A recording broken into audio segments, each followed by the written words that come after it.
जो कुछ भी पढ़ा उससे रिलेटेड हमारे कुछ क्वेश्चंस हैं जो बनते हैं, या फिर वे क्वेश्चंस जो डायरेक्टली पूछ लिए जाते हैं लेकिन कभी भी किसी भी टॉपिक में पढ़ाए नहीं जाते हैं, मतलब वो छूट जाते हैं या फिर वो किसी टॉपिक के अंतर्गत नहीं आते। वे 2-3 टॉपिक को मिलाकर आते हैं। तो पहले टॉपिक में इसलिए नहीं पढ़ाते कि अगले टॉपिक में आएगा, दूसरे टॉपिक में इसलिए नहीं पढ़ाते कि वो पूरा दूसरे में नहीं आता, पहले से रिलेवेंट होता है, ठीक है। लेकिन उस पर क्वेश्चन आ जाते हैं, और ऐसे जब क्वेश्चन आते हैं तो फिर समस्या उत्पन्न होती है कि यार ये क्वेश्चन पढ़ा हुआ भी लग रहा है और हो भी नहीं रहा है। तो ऐसे में समस्या आती है। तो फिर मुझे लगता है कि ये सवाल हमको जो है 2-3 डिस्कस करने चाहिए। इसलिए आज की वीडियो का में हम यही डिस्कस करने वाले हैं कि हमारे कुछ रैंडम इंपॉर्टेंट टॉपिक्स या रैंडम इंपॉर्टेंट कुछ क्वेश्चंस बन जाते हैं, वो किस प्रकार उनका जो है सॉल्यूशन हो जाए। जैसे एक सबसे पहला क्वेश्चन है कि जैसे बैटरी, आपने जितनी भी बैटरी पढ़ी है वो एक वोल्टेज सोर्स है, ठीक है, लेकिन उसका जो यूनिट है वो एम्पेयर आवर में मेजर की जाती है। बैटरी की जो कैपेसिटी है, इस बात का ध्यान रखिएगा, capacity of battery measured in ampere hour, ठीक है। एम्पेयर आवर में जो है बैटरी की कैपेसिटी को मेजर करते हैं। बैटरी काम क्या करती है? बैटरी काम करती है as a voltage source. Battery works as voltage source, ठीक है। अब अगर वोल्टेज सोर्स की तरह काम करती है तो फिर एम्पेयर आवर किसकी यूनिट हो गई होगी? अब सीधे सीधे से हम अगर ऑप्शन देखें, मैं आपको ऑप्शन दूं कि एम्पेयर आवर फिर किसकी यूनिट हुई? पावर की, एनर्जी की, वोल्टेज की या चार्ज की?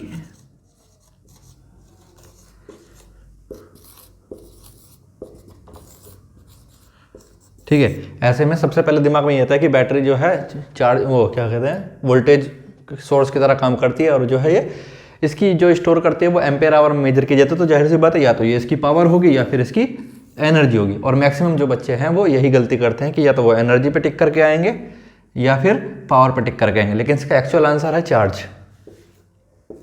ना ये पावर है ना ये एनर्जी। अभी चार्ज कैसे है? अगर आपको याद हो कि हमने जो करंट का फॉर्मूला पढ़ा था, करंट की डेफिनेशन में, वो क्या था? Rate of change of charge per unit time. ये हमारा change of charge upon time, ठीक है। अगर हमें चार्ज की यूनिट निकालनी हो, यहां से करंट की यूनिट आ गई एम्पेयर, और चार्ज की यूनिट आ गई सेकंड। सेकंड, मिनट, आवर, सब टाइम की यूनिट है। अगर ये इस तरफ जाएगा तो चार्ज की यूनिट क्या आ जाएगी? चार्ज की यूनिट आ गई एम्पेयर आवर, ठीक है।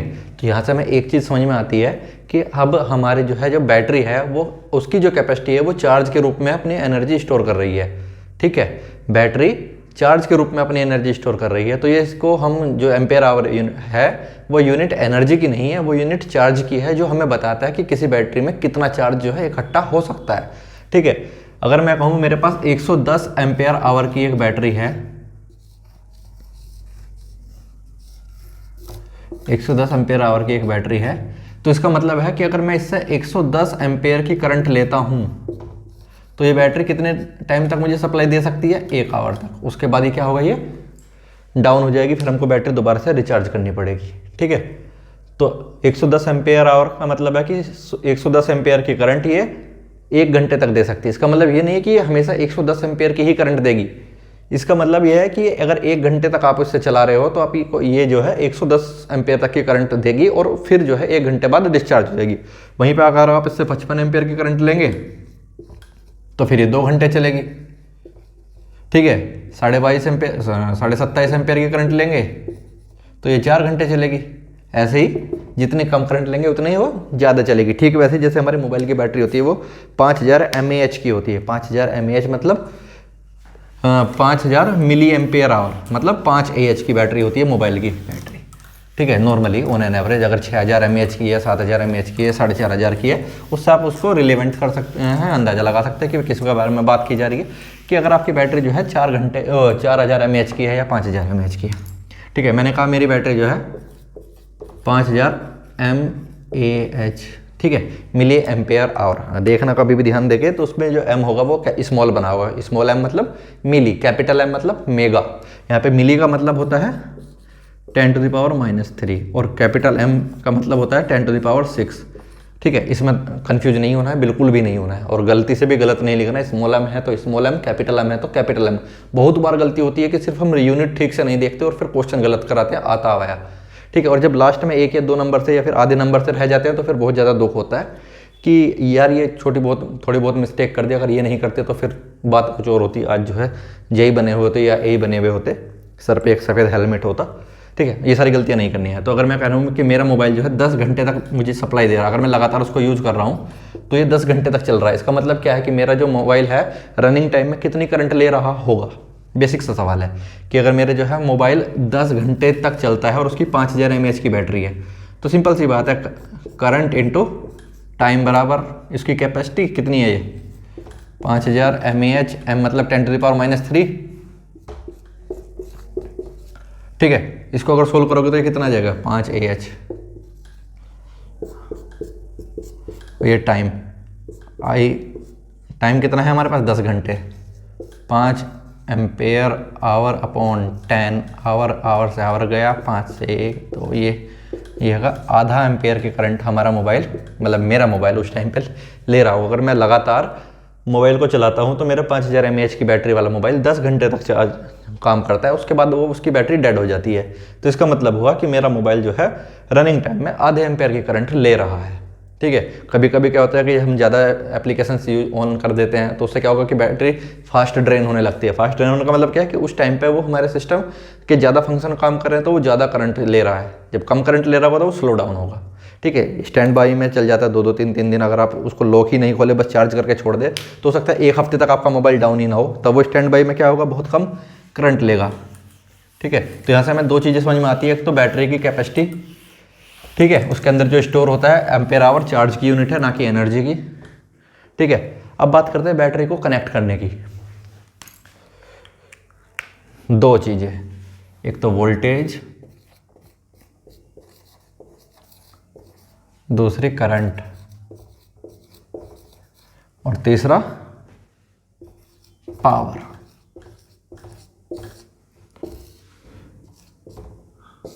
ठीक है, अब देखिए अगर मैंने 2 बैटरी आपस में सीरीज में ऐड की, पहला केस बैटरी मैंने सीरीज में ऐड की है। ठीक है, ये इसकी वोल्टेज है V1, इसकी वोल्टेज है V2। ठीक है, अगर मैंने दोनों बैटरी सीरीज में ऐड की हैं तो मेरा क्या होगा, इसको वोल्टेज को थोड़ा आगे लिखता हूँ, यहाँ पे लिखता हूँ। तो मेरा क्या होगा, दोनों के दोनों वोल्टेज जो है आपस में ऐड हो जाएंगे और मेरे पास जो नेट वोल्टेज होगी, अगर वो सीरीज में कनेक्टेड है, मतलब सीधा सीधा सेम पोलैरिटी में, तो मेरी नेट वोल्टेज मिलेगी मुझे V1 + V2। ठीक है, इतना मुझे समझ में आता है कि अगर मैंने 2 बैटरी सीरीज में कनेक्ट की तो मुझे नेट वोल्टेज कितनी मिलेगी, V1 + V2। तो मैं कह सकता हूँ कि सीरीज में आके, ये सीरीज वाला है, ठीक है, सीरीज में आके वोल्टेज ऐड होती हैं। ठीक है, लेकिन अगर एक बैटरी करंट मेरी 10 एम्पेयर की दे रही है, ठीक है, तो ये दोनों मिला के भी 10 एम्पेयर की ही देंगी, क्योंकि वोल्टेज पे डिपेंड नहीं करती है करंट डिपेंड करती है किस पे, बैटरी की लोड पे, कि उससे लोड कितना कनेक्ट किया हुआ है। यहाँ पे आप जो है लोड बढ़ा देंगे, अगर आपने बैटरी लगा दी है, ऐसा नहीं कि वोल्टेज बढ़ा देंगे तो करंट तो बढ़ेगी, ऑब्वियसली बढ़ेगी, लेकिन बैटरी का जो पैरामीटर है वो फिक्स होता है। आप जो है वोल्टेज बार बार नहीं चेंज कर सकते हैं। एक बार आपने बैटरी खरीद ली, अब मेरे पास एक बैटरी है वो 12 वोल्ट की है, ठीक है, तो मैं उसको 12 वोल्ट की ही रखूँगा, उसको कम ज़्यादा थोड़ी ना कर सकता हूँ, बशर्ते उसमें जो है क्लिपर क्लैम्पर ना लगाए जाएँ। इसके अलावा तो जो है वो उतनी की ही रहेगी, कितने की, अगर 12 वोल्ट की बैटरी है तो 12 वोल्ट की ही रहेगी। ठीक है, तो अब मेरी जो करंट पे फर्क पड़ेगा, जो करंट है, ओम्स लॉ ये कहता है कि वोल्टेज के डायरेक्टली प्रोपोर्शनल है और लोड के यानी कि रेजिस्टेंस के मेरे इन्वर्सली प्रोपोर्शनल है। अब बैटरी मैंने खरीद ली है या बैटरी मेरे पास है, उसकी वोल्टेज तो मैं चेंज नहीं कर सकता, यानी कि मेरी बैटरी तो मतलब लोड तो हो गई, वोल्टेज तो हो गई कांस्टेंट, सप्लाई कांस्टेंट हो गई। अब बचा मेरे पास क्या, मेरे पास बचा सिर्फ लोड। अब मेरी जो करंट है सिर्फ लोड पे डिपेंड करेगी, ना कि किस पे, सोर्स पे, ना कि सोर्स पे डिपेंड करेगी या फिर बैटरी पे डिपेंड करेगी। क्यों, क्योंकि बैटरी अब मेरे पास फिक्स है, अब उसको मैं घटा बढ़ा नहीं सकता, आपके पास एक बैटरी है तो वो एक ही रहेगी, उसको अपने आप से जो है कुछ टाइम के बाद 2 नहीं हो जाएंगी। ठीक है, तो यहाँ पे मेरा जो करंट की वैल्यू है वो लोड पे डिपेंड करती है। ठीक है, एक क्वेश्चन बहुत बार पूछा जाता है जो आपको, पहले मैं इसको बता देता हूँ। अगर सीरीज में रहेंगे लेकिन करंट जो है सीरीज में सेम ही रहती है तो करंट जो है ऐड नहीं होगी, चाहे आप 2 बैटरी लगा लो या बैटरी लगा लो 4, लेकिन करंट रहेगी सेम। लेकिन अगर बात की जाए पावर की, मैंने कहा सीरीज में मेरी वोल्टेज ऐड होती है, इसकी वजह से मेरी करंट जा रही थी I, तो बैटरी V1 से जो पावर जा रही होगी मेरी वो कितनी होगी, P1 मतलब V1 इंटू आई, और बैटरी जो हमारी V2 है उससे पावर कितनी दे रही होगा ये, V2 इंटू आई। टोटल पावर कितनी हो गई होगी, टोटल पावर हो गई मेरी P1 प्लस P2, मतलब अगर इसमें I को कॉन्स्टेंट ले लिया, V1 plus V2, net voltage VI, इन दोनों को मैंने बोल दिया V। ठीक है, यहाँ से मेरी टोटल पावर जो है ऐड हो रही है। मैं ये कह सकता हूँ कि अगर मेरी वोल्टेज डबल कर रहा हूँ मैं, तो मेरी पावर भी डबल हो रही है, तो मेरी पावर सीरीज में ऐड हो रही है। अगर मैं बात करूँ पैरेलल की, एक बार पैरेलल करके देख लेते हैं। अगर मेरे पास पैरेलल कनेक्शन है, पैरेलल कनेक्शन में क्या होगा, वोल्टेज सेम रहती है। मैंने पढ़ा था अभी कि मेरे पास 2 सेम पोटेंशियल की वोल्टेज है, अलग अलग पोटेंशियल की बैटरी हम पैरेलल में नहीं लगा सकते।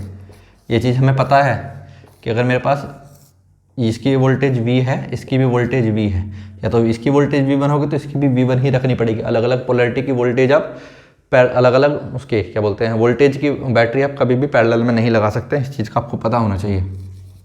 ठीक है, अब इसमें क्या होगा, वोल्टेज तो पैरेलल में सेम ही है। ठीक है, तो टोटल वोल्टेज कितनी हो गई, V टोटल हमारी V हो गई, जो कि V1 और V2 के बराबर है। ठीक है, और करंट, अगर इससे करंट मेरी I1 निकल रही है, इससे करंट मेरी I2 निकल रही है, तो टोटल करंट कितनी हो गई, I1 प्लस I2। इसको मैं अभी थोड़े टाइम के लिए I बोल देता हूँ। तो अभी मेरी पावर कितनी हो गई, VI1 plus VI2, VI1 plus I2। ठीक है, तो मैं ये कह सकता हूँ कि वोल्टेज सीरीज में ऐड होती है और पैरेलल में वोल्टेज सेम रहती है, वहीं पे करंट पैरेलल में ऐड होती है, लेकिन पावर सीरीज में भी ऐड होती है और किसमें, पैरेलल में भी ऐड होती है। पावर के लिए कोई अलग सा रूल नहीं है, पावर दोनों केसेस में ऐड ही होगी। अब आपके लिए एक सवाल बनता है कि मेरे पास 2 बैटरी हैं, दोनों बैटरी 12 वोल्ट 110 AH की हैं। अब मुझे बताओ कि अगर मैंने उसको जो है सीरीज में ऐड कर दिया तो मेरी नेट कैपेसिटी कितनी बनेगी। ठीक है, आपके ऑप्शन में दे देता हूँ। ये क्वेश्चन मुझसे पूछा गया था और अभी हाल फिलहाल में मेरे साथ का एक जेई हैं, उन्होंने मुझसे फ़ोन करके पूछा कि नवीन भाई मेरे पास ये प्रॉब्लम है कि मुझे जो है बैटरियाँ ख़रीदनी है अपने डिपो के लिए। अब आप इसमें बताइए कि मैं जो है कितनी बैटरी यहाँ से ख़रीद लूँ कि मेरी जो है मुझे प्रॉपर एम्पेयर आवर भी मुझे जितना चाहिए 540 एम्पेयर आवर उसको चाहिए था कि 540 एम्पेयर आवर भी मुझे मिले और मेरे जो वोल्टेज भी 24 वोल्ट रहे। ठीक है, तो उस प्रॉब्लम को डिस्कस अभी करते हैं, उससे रिलेवेंट क्वेश्चन ही ले लेते हैं। मैंने कहा कि मेरे पास एक बैटरी है, ये बैटरी 12 वोल्ट 110 AH, दूसरी बैटरी ये भी 12 वोल्ट 110 AH। अगर मैंने इन दोनों को सीरीज में कनेक्ट कर दिया, 12 वोल्ट 110 AH, 12 वोल्ट 110 AH। ठीक है, अब मेरी नेट वोल्टेज कितनी बनेगी, ऑप्शन दे देता हूं मैं। Option A 24 volt 110 AH, option B 24 volt 220 AH, option C 12 volt 110 AH, option D 12 volt 220 AH। ठीक है, एक बार आप इस क्वेश्चन को नोट कर लीजिए कि मेरे पास 2 बैटरी हैं, दोनों बैटरी मैंने सीरीज में लगाई हुई हैं। एक बैटरी की कैपेसिटी 12 वोल्ट 110 AH की, दूसरी बैटरी की कैपेसिटी भी 12 वोल्ट 110 AH की। अगर ये दोनों बैटरी मैंने सीरीज में लगाई तो मेरी नेट कैपेसिटी बैटरी की कितनी होगी, 12 वोल्ट 24 वोल्ट और मेरे पावर उसकी जो चार्ज है उस पर टोटल कितना रहेगा। सेम चीज़ है पैरेलल के लिए कि अगर पैरेलल में मैं उनको कनेक्ट कर दूं दोनों बैटरी को, तो मेरी जो है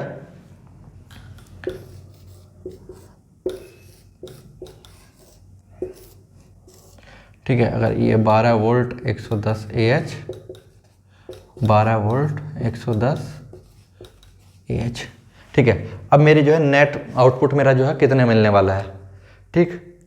ये क्वेश्चन आपको करके लाना है, ये आपको इसको होमवर्क समझ लीजिए कि अगर आप ये वीडियो देख रहे हैं तो मुझे भी तो पता चलना चाहिए कि आप जो वीडियो देख रहे हैं तो समझ भी रहे हैं या नहीं समझ रहे। इसका जवाब जो अभी तक मैंने पढ़ाया उन सब में मिल जाएगा आपको, अगर आप अच्छे से समझ रहे हैं तो जितना भी मैंने अभी तक पढ़ा है आज के लेक्चर में और आपसे पहले वाले लेक्चर में, उन सब में आपको जो है क्लियर हो जाना चाहिए कि अभी तक जो है इसका जवाब क्या बनेगा।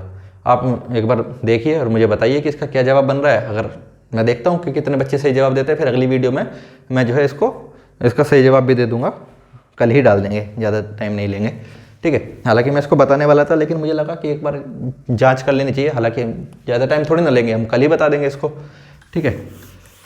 एक तो हमारे साथ ये हो गया, और क्या चीज़ है, मेनली तो यही क्वेश्चन पूछे जाते हैं। एम्पेयर आवर के पूछ लिया, बैटरी की चार्ज की पूछ लिया, रेटिंग का पूछ लिया, इसके अलावा जो रैंडम क्वेश्चन पूछ लिए जाते हैं। हाँ, एक क्वेश्चन जो मैं बताना चाहता था वो बता नहीं पाया उस टाइम पे, वो क्वेश्चन था कि मेरे पास, क्वेश्चन सुन लीजिए, कि मेरे पास एक वोल्टेज सोर्स है और उस पर मैंने कुछ लोड कनेक्ट किया हुआ है। अगर मैं लोड डबल कर दूं तो मेरा वोल्टेज ड्रॉप कितना होगा। मैं क्वेश्चन लिख देता हूँ,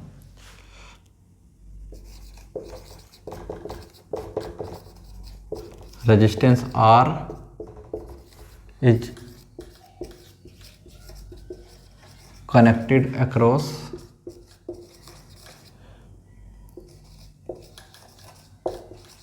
battery having V voltage.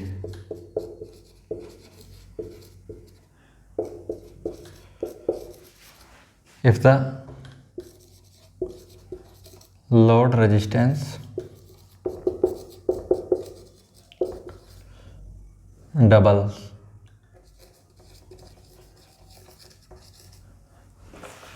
then the voltage drop across resistance R will be। ये क्वेश्चन जो है कम से कम 2 से 3 बार अलग अलग तरीके से पूछा गया है। मैं इसका मतलब समझा देता हूँ जो पढ़ नहीं पा रहे। रेजिस्टेंस R जो है हमने एक बैटरी के अक्रॉस कनेक्ट किया, मतलब बैटरी बैटरी के अक्रॉस, और अब मैंने पहले उसकी रीडिंग ले ली कि मेरा उसके अक्रॉस वोल्टेज ड्रॉप कितना आ रहा है रेजिस्टेंस R के अक्रॉस। अब उसके बाद क्या किया मैंने, जो है वो रेजिस्टेंस को डबल कर दिया। अब अगर मैंने रेजिस्टेंस डबल कर दिया तो अब मुझे बताना आपको वोल्टेज ड्रॉप कितना होगा। पहला है कि वोल्टेज ड्रॉप जो है डबल हो जाएगा, दूसरा सेम रहेगा, तीसरा आधा हो जाएगा, चौथा है 0 हो जाएगा, ठीक है। अगर आप क्वेश्चन समझ रहे हैं तो वीडियो पॉज कीजिए और एक बार आंसर बताइए मुझे कि क्या इसका आंसर होने वाला है, फिर उसके बाद बात करते हैं कि इसका आंसर क्या होगा, ठीक है। एक बार वीडियो पॉज कर लीजिए, आंसर मुझे बताइए कि इसका आंसर क्या होने वाला है। कि मैं एक बार क्वेश्चन फिर से रिपीट कर दूं कि मेरे पास एक बैटरी है, इसकी वोल्टेज V है, इसको मैंने लोड रेजिस्टेंस कनेक्ट किया जिसका रेजिस्टेंस R था पहले केस में। दूसरे केस में मैंने रेजिस्टेंस डबल कर दिया, 2R कर दिया, ठीक है। यहाँ पे जो इसके अक्रॉस वोल्टेज ड्रॉप हो रहा था वो हो रहा था V1। अभी जो वोल्टेज ड्रॉप हो रहा है ये हो रहा है V2। आपको बताना है कि V1 और V2 में क्या रिलेशन है, ये दोनों बराबर हैं या फिर V2 जो है मेरा दुगना है V1 से, या फिर V2 बराबर है, या फिर V2 आधा है, या फिर 0 है V2, कुछ भी नहीं है, ठीक है। अगर आपको आता है तो एक बार बताइए, फिर हम बात करते हैं इसके सॉल्यूशन के बारे में। तो इसका जो आंसर होगा, इसका आंसर है सेम।